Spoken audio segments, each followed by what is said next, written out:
Who is someone in history that few people know about that you think more people should? Saint Olga of Kiev.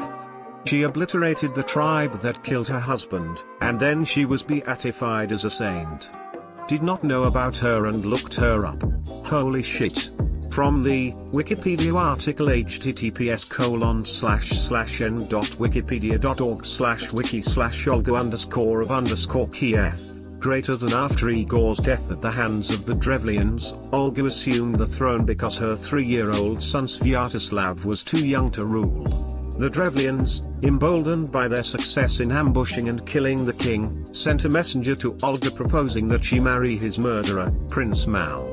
20 Drevlian negotiators boated to Kiev to pass along their king's message and to ensure Olga's compliance.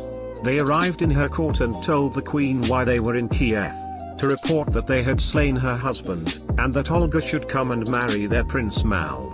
Olga responded, "Your proposal is pleasing to me indeed. My husband cannot rise again from the dead. But I desire to honor you tomorrow in the presence of my people. Return now to your boat, and remain there with an aspect of arrogance. I shall send for you on the morrow, and you shall say, 'We will not ride on horses nor go on foot, carry us in our boat.' And you shall be carried in your boat." Greater than when the Drevlians returned the next day, they waited outside Olga's court to receive the honor she had promised.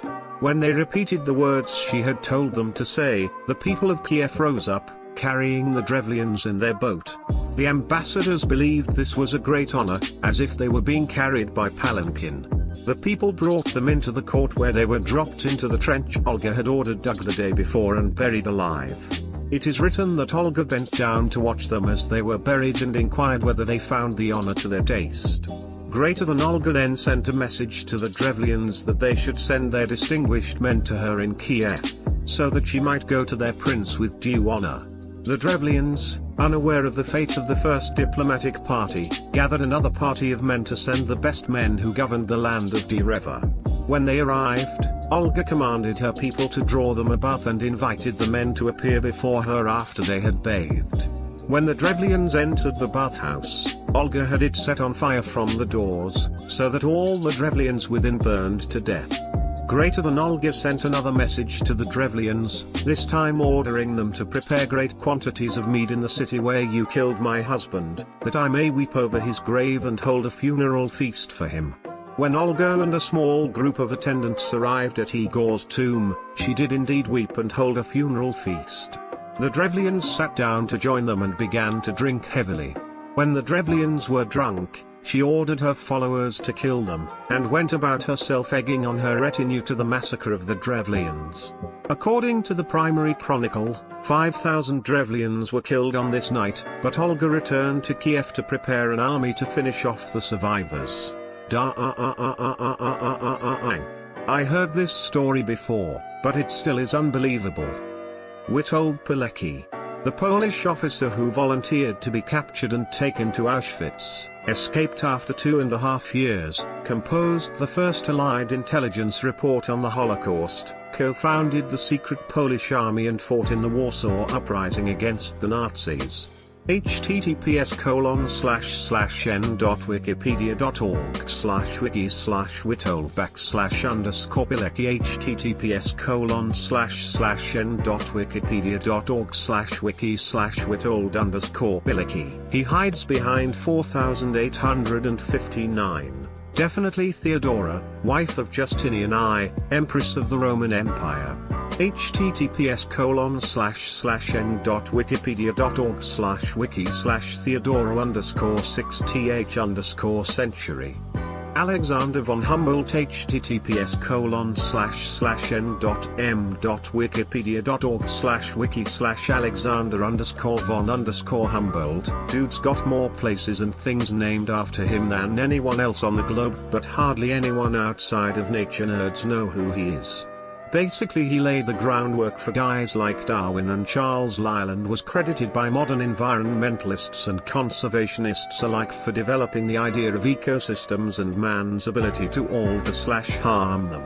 geology, climatology, mining, biogeography, volcanology, geomagnetic fields. There was almost no field this phenomenal explorer and naturalist did not make significant discoveries in or propel major ideas forward in that would later bear out in the hands of future experts. He was a giant among natural scientists but hardly gets mentioned today because he doesn't have one massive discovery. Just a bunch of massive ideas and a truckload of incremental discoveries with loads of data that helped others. There's a great biography of him by Andrea Wolf called The Invention of Nature. Fascinating. General Smedley Butler. During the Great Depression, a group of very powerful pro-fascist businessmen including Prescott Bush, J.P. Morgan, and Irene DuPont plotted to launch a coup to overthrow FDR and establish a fascist government in the US. They chose as their figurehead decorated Marine Corps General Butler. Butler, however, being anti-fascist, turned them in and blew the lid on the plot. The men involved denied it, and Congress ultimately took no action against them, allowing them to remain in the upper echelons of American business. However, with their cover blown, the plot never materialized. He also wrote a book called War is a Racket, which I can't recommend highly enough. A quote, "Greater than I helped make Mexico and especially Tampico safe for American oil interests in 1914. I helped make Haiti and Cuba a decent place for the National City Bank boys to collect revenues in. I helped in the raping of half a dozen Central American republics for the benefit of Wall Street. I helped purify Nicaragua for the international banking house of Brown Brothers in 1902 to 1912. I brought light to the Dominican Republic for the American sugar interests in 1916. I helped make Honduras right for the American fruit companies in 1903. In China in 1927 I helped see to it that Standard Oil went on its way unmolested. Looking back on it, I might have given Al Capone a few hints. The best he could do was to operate his racket in 3 districts. I operated on 3 continents." Smedley Butler had a huge eagle globe and anchor tattooed on his chest too.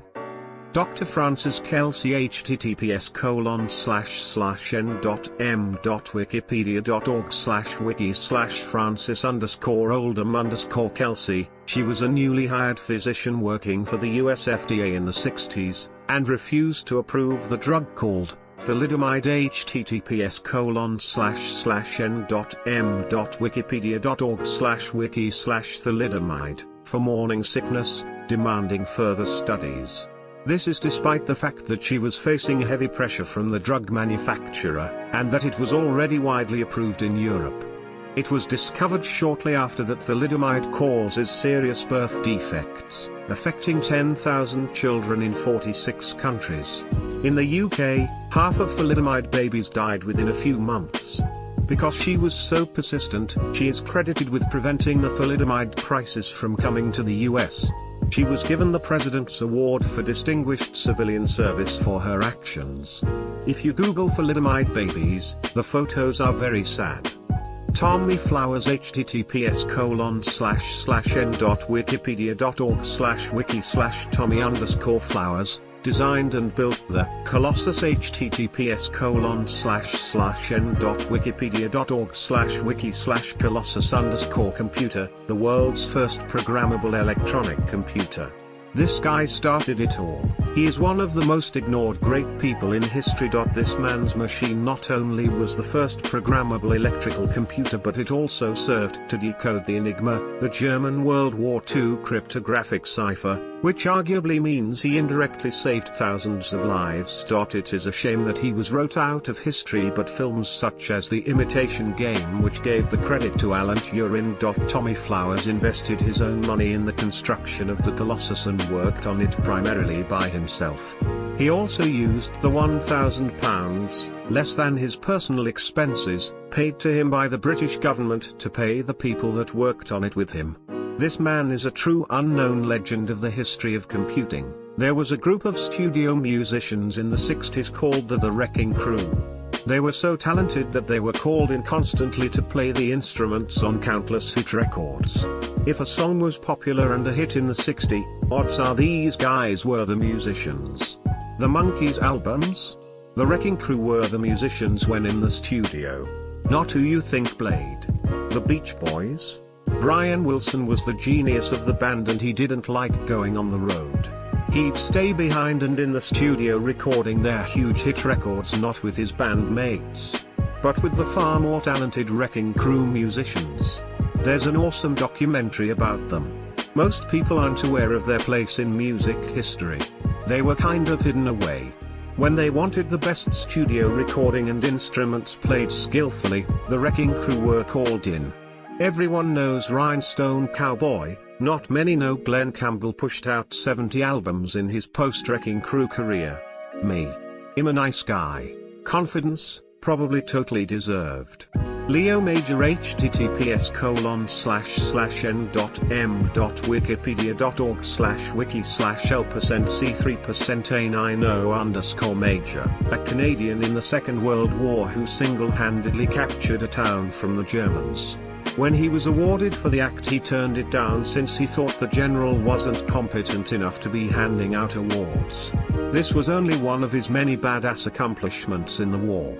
Don't forget that he lost an eye when fighting against 4 Germans when one of them used last bits of his strength, throwing a mustard gas at him and blinding Leo on one eye.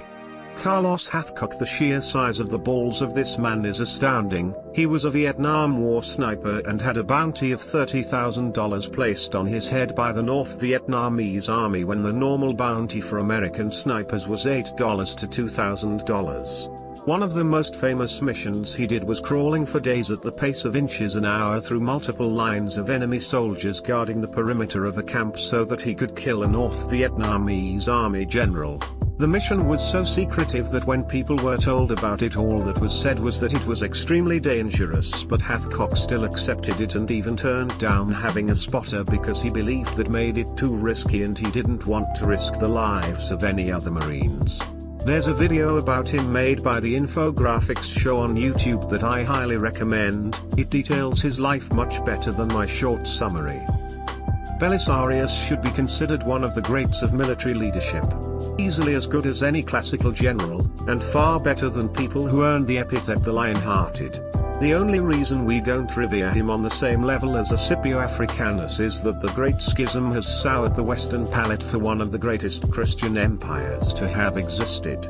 https://n.wikipedia.org/wiki/Belisarius https://n.wikipedia.org/wiki/Belisarius.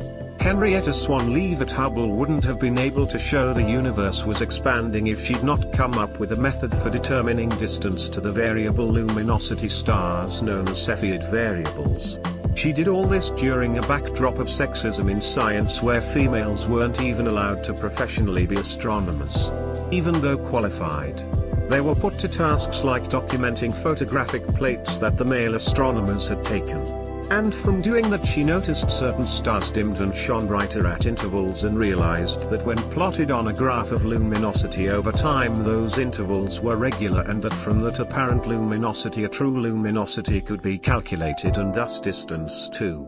Should have had the Nobel Prize and these days she probably would have done. Sadly I don't recall his name. But there was a young boy a few years ago who stopped a terrorist attack I believe in Pakistan. Died but gave up his life for his classmates. Sadly I'm sure there are multiple cases like this around the world. Frown. Izzat Hassan https://n.wikipedia.org/wiki/Azaz_Hassan was a Pashtian schoolboy from Honggu district in Khyber Pakhtunkhwa province who died while preventing a suicide bomber from entering his school of 2,000 students at the village of Honggu, on the 6th of January 2014. Vasily Arkhipov. He's the one and only reason you're alive to read this.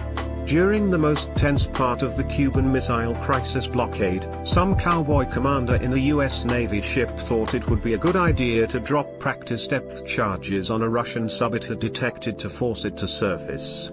Down in the Russian sub B-59, they had been out of contact with Moscow for several days, and had no way of knowing if war had already broken out. So the captain gave the only logical order he could: sink the fucker who's dropping munitions on my goddamn boat. He ordered the launch of a nuclear-tipped torpedo.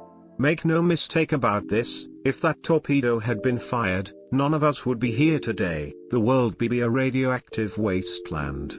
I was living 2 miles from a SAC nuclear bomber base at the time, so I at least would have had a quick death. Fortunately for all of us, it took agreement of the boat's top 3 officers to use a nuke, and while the captain and political officer were all for it, First Officer Vasily Arkhipov disagreed, and stood his ground even after being threatened with the loss of his career and/or shooting. Arkhipov literally saved the world single-handedly that day, and barely one person in a million knows his name.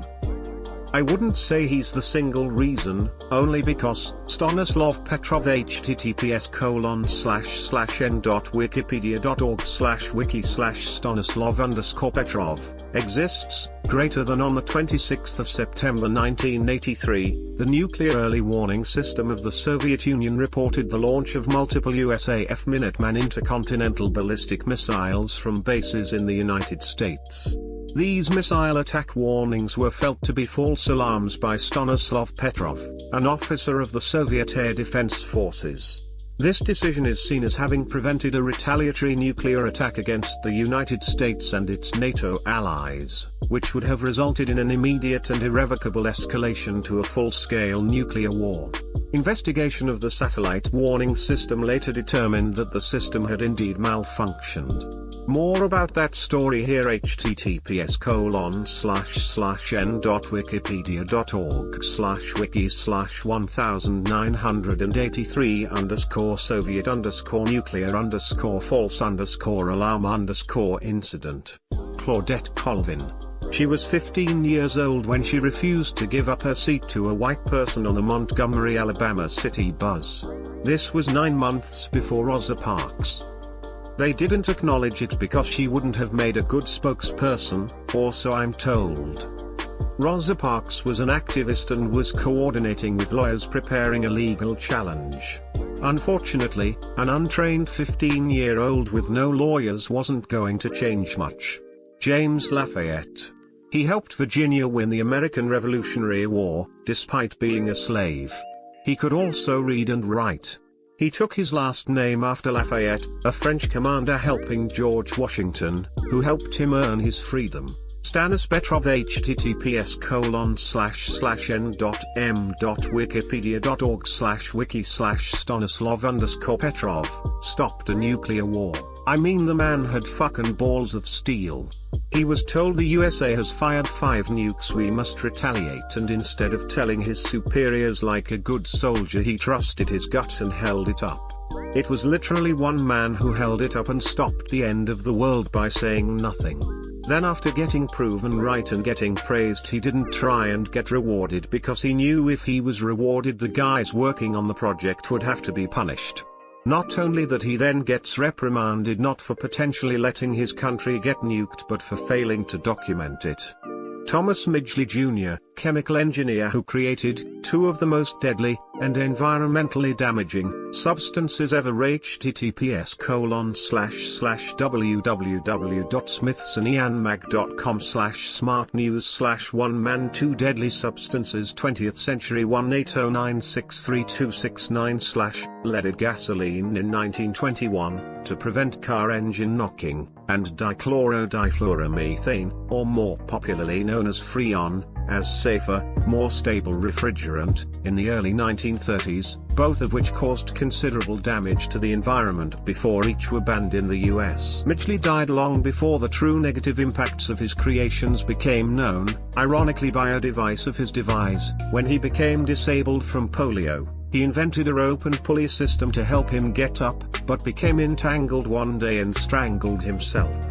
I don't think it's fair to judge someone based on their inventions with hindsight. The guy was just trying to help make people's lives more convenient. It's not like he knew how bad his inventions were to the environment. The guy who invented Zyklon B, crystalline hydrogen cyanide, was a Jewish chemist who intended to kill off rats on ships to prevent the spread of disease. He had no way of knowing the Nazis would weaponize his invention and use it to commit genocide. Midgley knew his lead compound was toxic. He just didn't care. He even fought against its banning when other scientists started noticing lead contamination in their labs.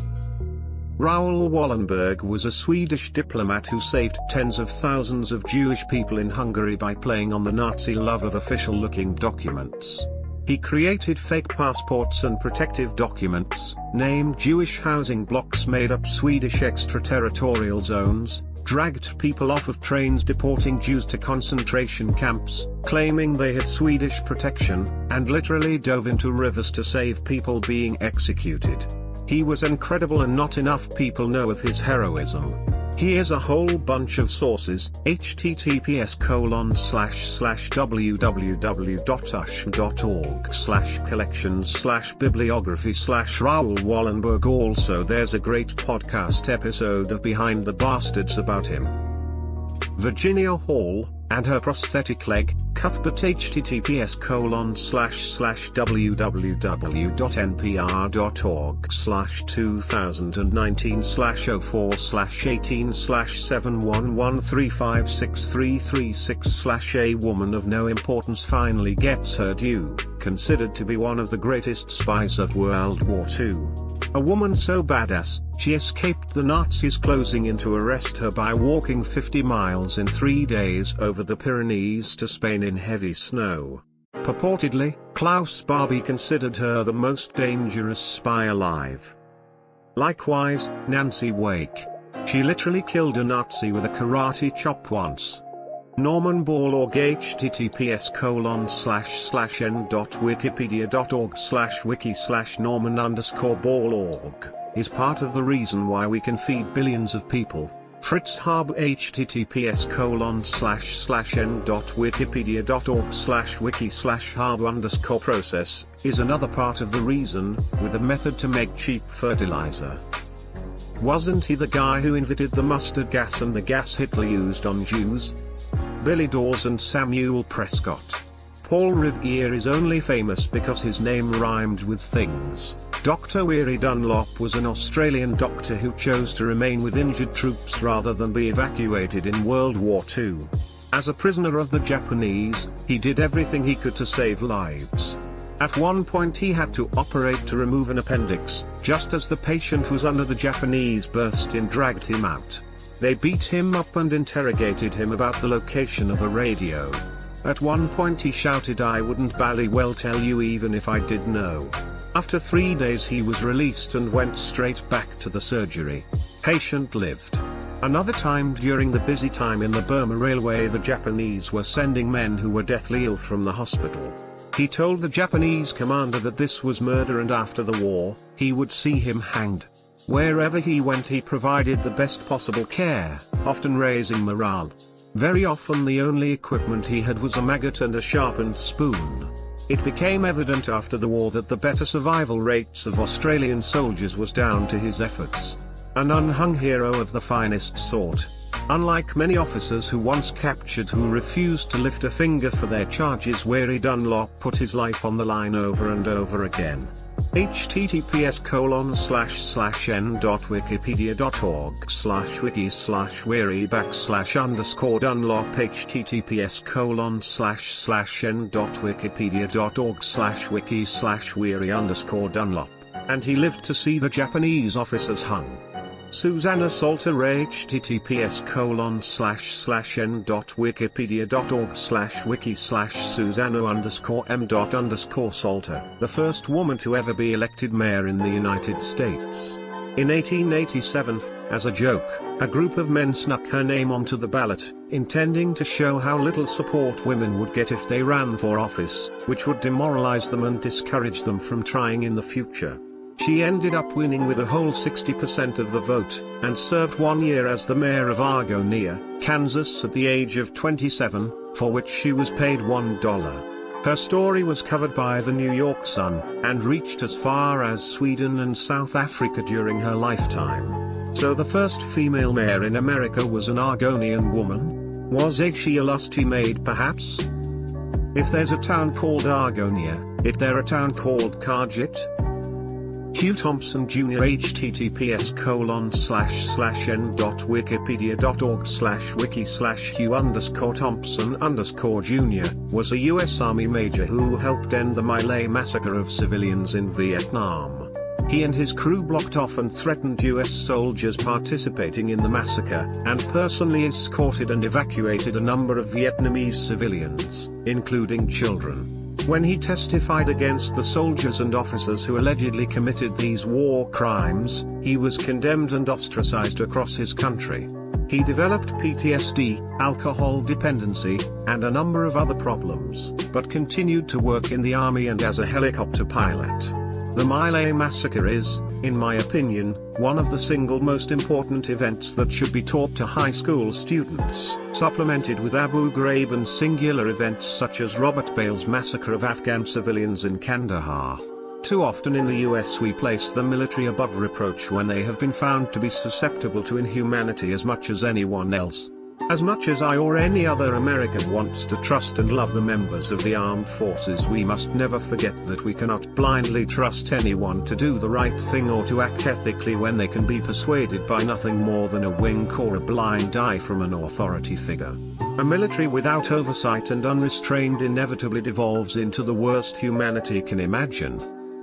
Nellie Bly https://n.m.wikipedia.org/wiki/Nellie_Bly. She went undercover as a patient in an asylum in order to expose abuses there in 1887. As an encore, she became the first person to go around the world in under 80 days. She's so dope that I suggested Nellie as a name for my daughter. Got vetoed. That sounds like a northern southerner name.